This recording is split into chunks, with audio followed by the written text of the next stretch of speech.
The crystal chandeliers of the Grand Meridian Hotel cast dancing shadows across marble floors as hundreds of guests mingled in designer gowns and tailored suits. Vincent Sterling stood near the auction table, nursing his third glass of champagne, and wondering why he kept attending these charity events. The conversations were always the same. Everyone wanted something from him. "Mr. Sterling, have you considered our proposal?" A silver-haired businessman appeared at his elbow. Vincent forced a polite smile. "I'll have my team review it." He scanned the room for an escape route. His eyes landed on a young woman weaving through the crowd with a tray of champagne flutes. She moved with careful precision, her dark hair pulled back in a simple bun, wearing the standard black and white uniform of the catering staff. Unlike everyone else in the room, she wasn't trying to catch his attention. That alone made her interesting. Vincent was about to look away when disaster struck. Guest stepped backward without looking, colliding with the young woman. The tray tilted dangerously. Time seemed to slow as champagne glasses tumbled through the air. She lunged forward, catching 3 of the 4 glasses. But the last one splashed directly onto Vincent's custom suit. The ballroom fell silent. "Oh my goodness. I'm so sorry." The woman's face went pale as she stared at the spreading wine stain on his jacket. "Sir, I can get club soda, or I'll pay for the cleaning. I'm so incredibly sorry." Vincent looked down at his ruined jacket, then back at her terrified expression. Something about her genuine distress, so different from the calculated interactions he usually experienced, made him smile. "It's just a suit. It's just a suit." Her eyes widened. "That looks like it costs more than my entire semester tuition." "Probably does," Vincent admitted, shrugging off the jacket. "But accidents happen." "What's your name, Nora?" "Nora Chen." She still clutched the 3 rescued glasses, her hands trembling slightly. "I really am sorry, Mr. Sterling. Do you know who I am?" "Everyone here knows who you are." Nora glanced around at the watching crowd. "You're the tech genius who sold his first company at 23. The youngest self-made billionaire in the city." Vincent gestured toward the balcony doors. "Walk with me." "I'd rather not be the evening's entertainment." Nora hesitated, looking at her manager, who was rushing over with fury in his eyes. Vincent intercepted the man with a raised hand. "My fault entirely." I stepped backward. "In fact, I'd like to speak with Miss Chen privately about a business matter." The manager's expression shifted from anger to confusion, then to forced politeness. "Of course, Mr. Sterling. Whatever you need." Outside, the autumn air was crisp and clean. City lights twinkled below them like earthbound stars. Nora set the champagne glasses on a nearby table and wrapped her arms around herself. "You didn't have to do that," she said quietly. "Lie to my manager." "I wasn't entirely lying. I do want to discuss business." Vincent leaned against the balcony railing, studying her profile. "Tell me about yourself, Nora Chen, beyond the fact that you have terrible luck with champagne trays." She laughed, a genuine sound that made something in his chest loosen. "Not much to tell. I'm a graduate student at the Art Institute.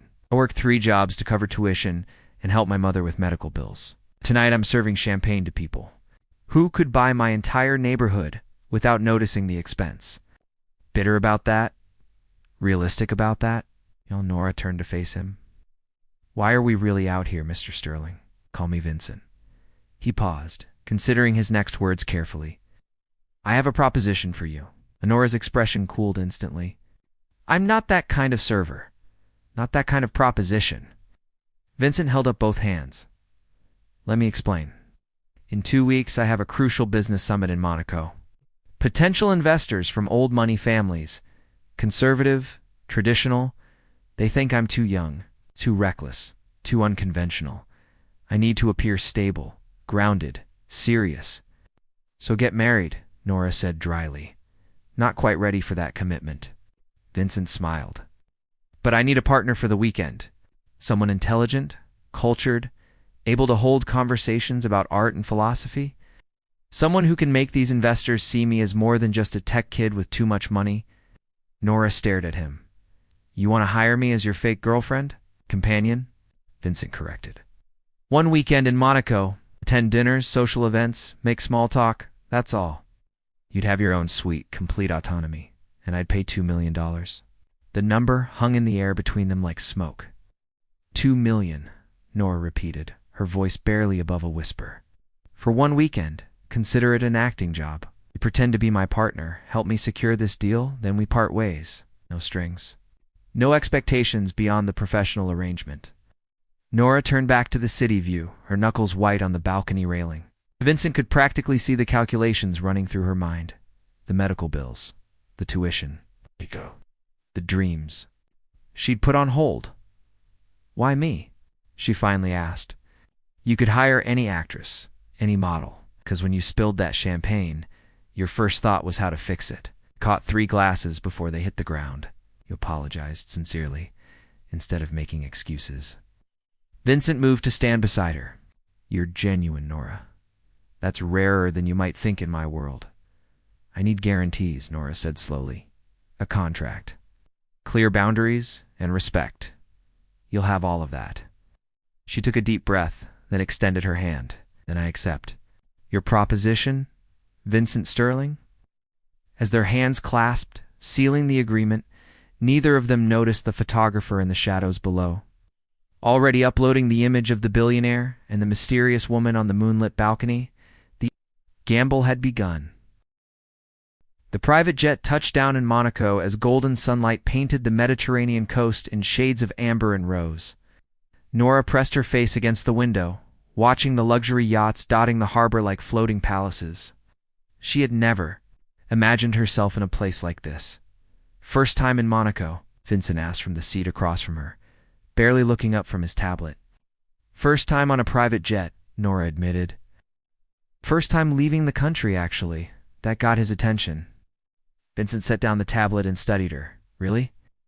Not all of us grow up with passports and summer homes in Europe, Nora tried to keep the defensiveness from her voice. The past 2 weeks had been a whirlwind of preparations. Shopping trips for appropriate clothing, briefings on the investors they would meet, etiquette coaching that made her feel like a character in some modern fairy tale. Vincent had been professional throughout, distant even. Contract had been thorough, protecting both of them. Separate suites at the hotel, no physical contact beyond what was necessary for appearances. Payment deposited in escrow, to be released after the weekend concluded successfully. It should have felt simple, business transaction. But something about the way Vincent occasionally looked at her, like he was trying to solve a puzzle he couldn't quite figure out, made her nervous. The Hotel de Paris Monte Carlo exceeded every expectation Nora had built in her imagination. Their suites occupied an entire floor, connected by a shared living area. Floor-to-ceiling windows overlooked the famous casino square. Fresh flowers filled crystal vases. The bathroom marble probably cost more than her childhood home. It's the welcome. Reception starts in 2 hours, Vincent said, checking his watch. Cocktail attire. I'll meet you in the main living area at 7. Nora nodded, already feeling overwhelmed. As soon as Vincent retreated to his suite, she collapsed onto the silk bedspread and called her best friend Maya. Are you insane? Maya's voice crackled through the phone. You flew to Monaco with a billionaire you barely know? I know him well enough. We've had dinner 3 times. He's been nothing but professional. Professional people don't offer $2 million for a weekend. Nora sat up, defensive. He needs help. I need money. It's a fair exchange. Just be careful, Maya warned. Guys like that don't live in the same world as us. They play by different rules. Da-da-da-da-da-da-da. After hanging up, Nora stared at her reflection in the ornate mirror. The emerald evening dress Vincent's stylist had selected fit perfectly, highlighting features she usually downplayed. Diamond earrings, borrowed from some exclusive jeweler, sparkled at her ears. She looked like someone else entirely. Maybe, that was the point. The reception took place in a private garden overlooking the sea. Torches flickered in the evening breeze. A string quartet played softly near the fountain. Men in expensive suits. And women, dripping with jewelry, mingled with champagne glasses and practiced smiles. Vincent appeared at her elbow, looking devastating in a midnight blue suit. Ready as I'll ever be. He offered his arm, and she took it, feeling the solid warmth of him through the fabric. They moved through the crowd like dancers who had rehearsed their steps. Vincent introduced her to investors, business partners, old money families with names that appeared in history books. Nora found herself slipping into the role more easily than expected. Years of working in galleries had taught her how to discuss art with confidence. Her literature degree proved useful when an elderly French investor quoted Proust.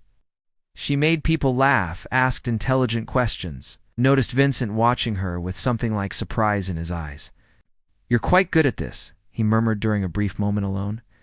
"You sound shocked. I'm impressed. There's a difference." Before Nora could respond, a woman's voice cut through the ambient noise. "Vincent Sterling. I heard rumors you had finally grown up, but I had to see it myself." The woman approaching them radiated wealth and authority. Silver hair swept into an elegant chignon, diamonds at her throat that could fund a small country. Her eyes, sharp and calculating, swept over Nora with undisguised assessment. "Mrs. Beaumont," Vincent said, his voice carefully neutral. "How unexpected to see you here. Is it your father and I were dear friends before his passing?" "Yeah. I've watched your trajectory with great interest." Mrs. Beaumont turned her attention to Nora. "And who is this charming young woman?" "Nora Chen," Vincent said, his hand moving to the small of Nora's back. A gesture of protection, she realized. "Nora, this is Catherine Beaumont. She sits on the board of Sterling Technologies." The board? Suddenly the tension in Vincent's shoulders made sense. "How lovely," Mrs. Beaumont said, though her tone suggested otherwise. "Miss Chen, how did you and Vincent meet?" "Da-da-da-da-da-da-da-da-da-da-da. Charity event," Nora answered truthfully. "We quite literally bumped into each other. Charming." Mrs. Beaumont sipped her champagne. "Vincent, darling, I hope you'll join me for lunch tomorrow. We have much to discuss about the company's direction. Your recent decisions have raised some eyebrows among the board members." "I'm aware of the concerns," Vincent said stiffly. "Are you?" "Because from where I'm standing, you seem more interested in playing house than in securing the company's future." Mrs. Beaumont's smile didn't reach her eyes. "Your father built Sterling?" "Technologies with discipline and focus, not by bringing random girls to business summits." Nora felt Vincent tense beside her. Before he could respond, she spoke up. "Actually, Mrs. Beaumont, I find it fascinating that you mentioned Vincent's father. From what I understand, he also believed in taking calculated risks. Wasn't the Singapore expansion initially opposed by the board? And didn't it ultimately triple the company's revenue?" Mrs. Beaumont's expression froze. "Vincent has his father's vision," Nora continued, keeping her voice pleasant but firm. "Perhaps the board should consider whether their resistance to innovation says more about their limitations than his leadership." For a long moment, silence stretched between them. Then Mrs. Beaumont laughed, a genuine sound of surprise. "Wow. Perhaps you've chosen more wisely than I thought, Vincent. Enjoy your evening." As she walked away, Vincent stared at Nora in amazement. "Did you just defend me to one of the most powerful people in my company?" She was being rude. Someone had to say something. "Most people are terrified of her. I'm not most people." Nora smiled. "Besides, what's she going to do? Fire me from a job I don't have?" Vincent laughed, a real laugh that transformed his usually serious face. For the first time since they had met, he looked genuinely relaxed. "Come on, let's get out of here. What about the reception? We've made our appearance. That's enough." Vincent took her hand, leading her toward the garden exit. "I want to show you something." They ended up at a small cafe overlooking the harbor. Far from the glittering reception, Vincent ordered in flawless French. They sat at a tiny table on the terrace, eating simple pasta and drinking local wine that probably cost less than the appetizers at the party they had left. "This is nice," Nora said, watching boats drift across the dark water. "More real." "My father used to bring me here," Vincent said quietly. "When we visited Monaco for business, he would sneak away from the fancy dinners and find places like this." He said eating with normal people reminded him why he worked so hard. "You miss him every day." Vincent swirled wine in his glass. "He died 3 years ago. Heart attack during a board meeting. He was only 58. After that, everything changed. The board started questioning every decision I made. Mrs. Beaumont and her allies think I'm too young, too reckless. They want to replace me with someone more conventional. Is that why you needed a partner for this weekend? To appear more stable? Partly, Vincent met her eyes. Also because I'm tired of pretending I'm not lonely. The honesty in his voice caught Nora off guard. This wasn't the confident billionaire from the contract negotiations. This was someone vulnerable, someone real. My father left when I was 7, Nora found herself saying. Just walked out one day and never came back. My mother worked 3 jobs to keep us afloat. When she got sick last year, I realized I would do anything to help her, even accept money from a stranger for a weekend of pretending. Is that what we're doing? Pretending? Nora looked at him across the small table. Moonlight reflected in his eyes. The careful distance they had maintained suddenly felt fragile, like glass about to shatter. I don't know anymore, she whispered. Vincent reached across the table, his hand covering hers. Neither do I. A flash of light interrupted the moment. Then another. Nora turned to see a man with a camera snapping photos from the cafe entrance. Paparazzi, Vincent muttered, standing quickly. We need to go. But it was too late. The photographer had already disappeared into the night, carrying images that would change everything. The photographs appeared online before sunrise. Nora woke to her phone buzzing incessantly with notifications. Bleary-eyed, she opened the first link Maya had sent, then felt her stomach drop. The headline screamed across the gossip site, Tech. Billionaire Vincent Sterling's secret romance? Who is the mystery woman? The photos were intimate. Vincent's hand covering hers across the candlelit table. The way they leaned toward each other, faces close, expressions unguarded. To anyone looking, they appeared completely in love. Because in that moment, Nora realized with creeping horror, maybe they had been. She scrolled through the comments section, each one worse than the last. Gold digger alert. It's probably after his money. She's pretty, but obviously not from his world. Long until she sells her story? A knock on the connecting door made her jump. Vincent entered without waiting for a response, his own phone clutched in his hand, his expression dark. Have you seen them? The whole world has seen them. Nora wrapped her arms around herself, suddenly feeling exposed despite being fully dressed. This wasn't supposed to happen. The contract said discretion, privacy. I know. Vincent ran a hand through his hair, disheveling the usually perfect style. My publicist is trying to contain it, but once these things go viral, there's no stopping them. The board is calling an emergency meeting this afternoon. Because you were photographed at dinner? Because I've been distracted by a romantic?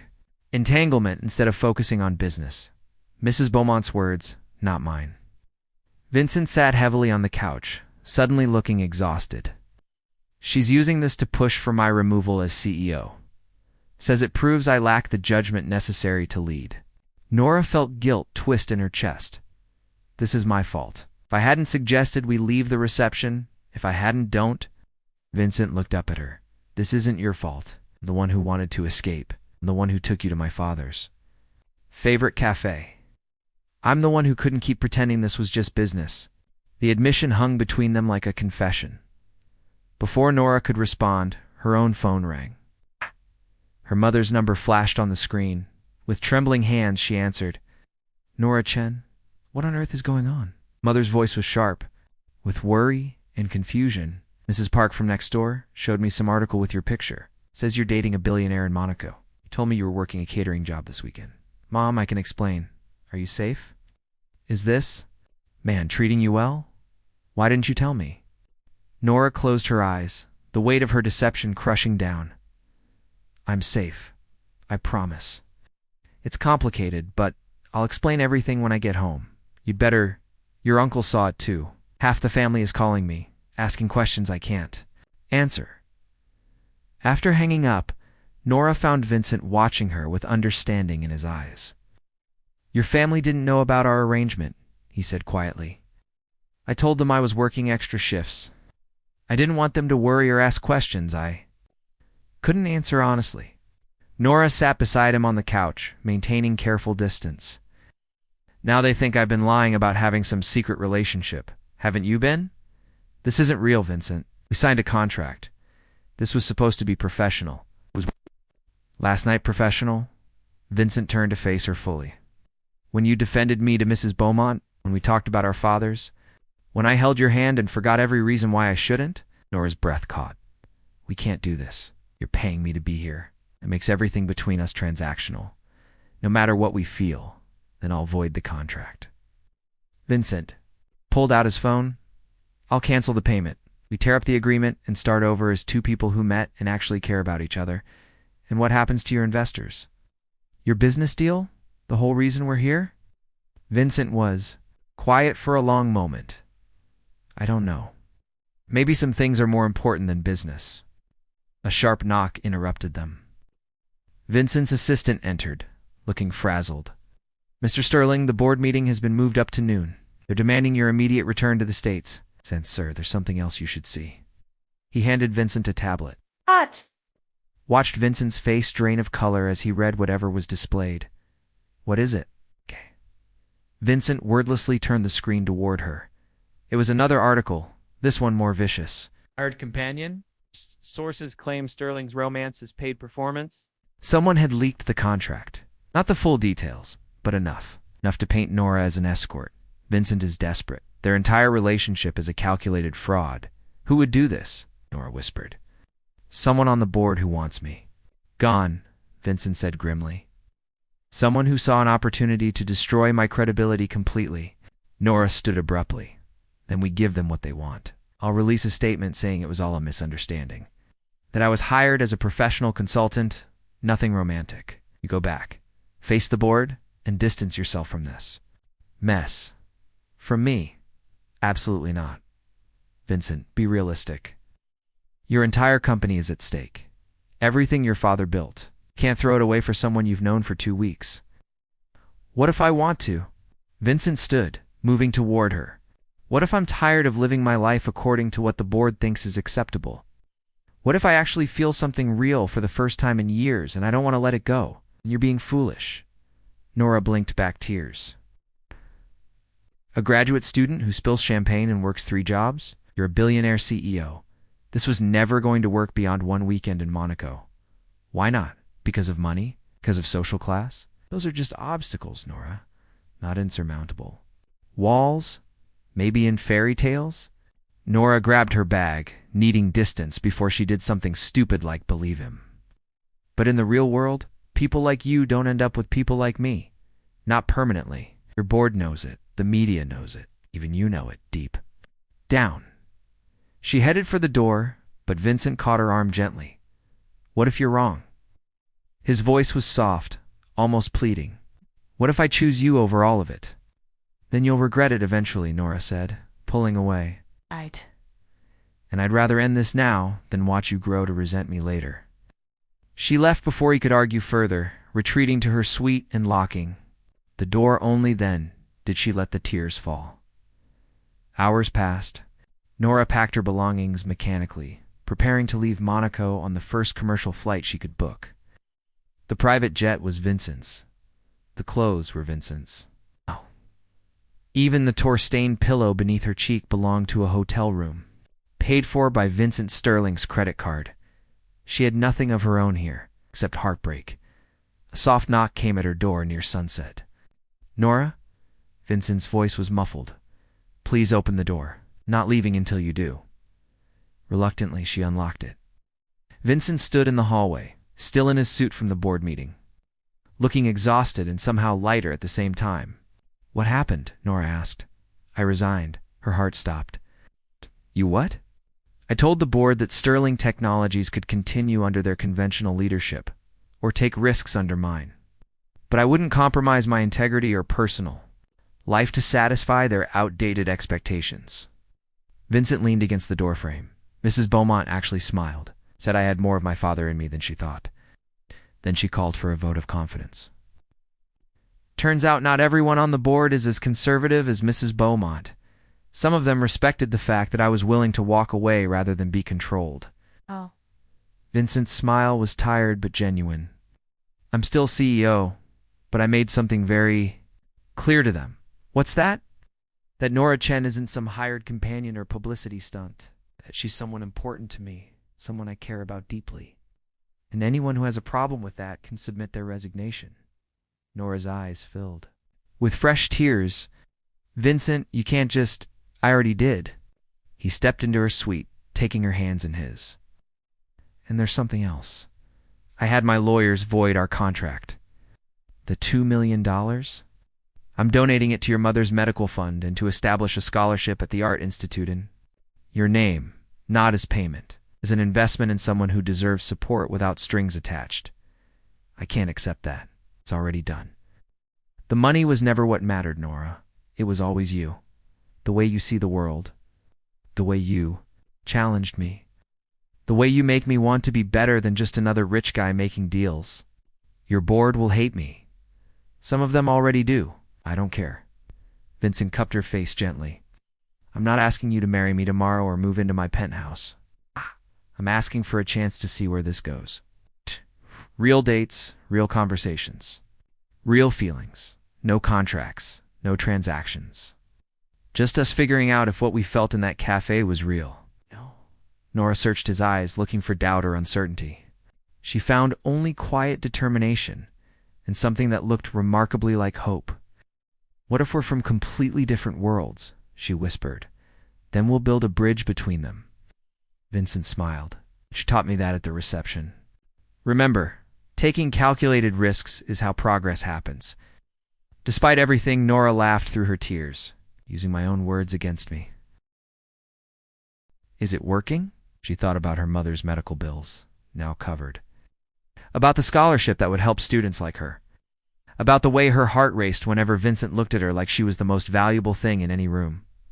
Most of all, she thought about the man who had been willing to risk everything for a chance at something real. One condition, Nora said finally. Anything. No more private jets for a while. I want to see if he can handle flying commercial with the rest of us ordinary people. Vincent's laugh was warm and free. Deal, he kissed her then, soft and sweet, and full of promise. Outside the windows, the Monaco sunset painted the sky in shades of gold and rose. The cameras and gossip and board meetings felt very far away. This wasn't a fairy tale ending.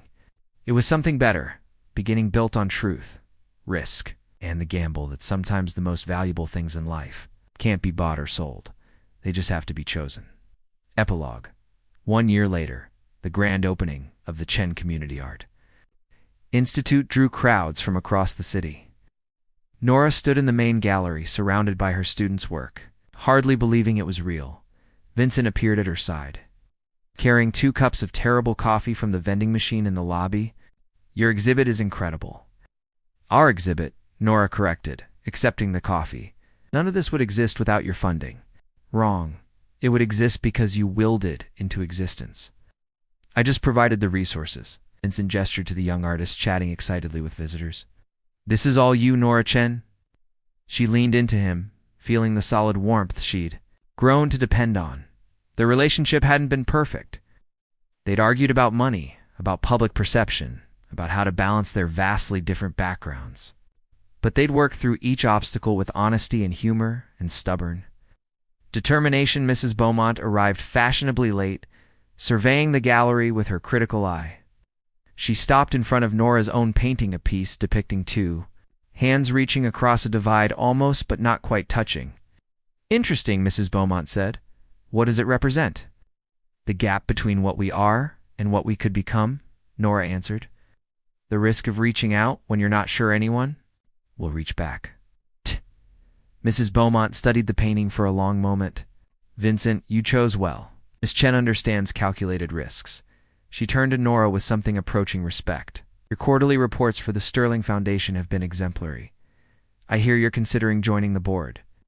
Nora glanced at Vincent in surprise. I didn't know that was even an option. It wasn't until I suggested it, Mrs. Beaumont said dryly. We need more people who understand the value of investing in communities, not just profit margins. Think about it. As she walked away, Nora turned to Vincent with raised eyebrows. The board. Really? You defended me once before? Figured it. Was time you had an official voice? Vincent grinned. Besides, you're smarter than half of them combined. They just don't know it yet. Nora's mother approached, leaning on her cane, but moving far better than she had a year ago. Nora, dear, the mayor wants to speak with you about expanding the program to other neighborhoods. The mayor? Nora felt overwhelmed. Mom, this is happening so fast. Her mother patted her cheek with the same calloused hand that had worked 3 jobs to raise her. Good things often do when you're brave enough to take the chance. As Nora moved through the gallery, accepting congratulations and discussing expansion plans, she caught Vincent watching her with that same expression from their first night in Monaco. Not possession or pride, but genuine admiration. They had gambled on each other. They had risked comfort and convention and certainty. And somehow, impossibly, they had won. Not because fairy tales come true, because sometimes 2 people from different worlds choose to build something new together. Something real. Something worth more than any contract or fortune could ever buy. Sometimes, the best investments are the ones you make with your heart.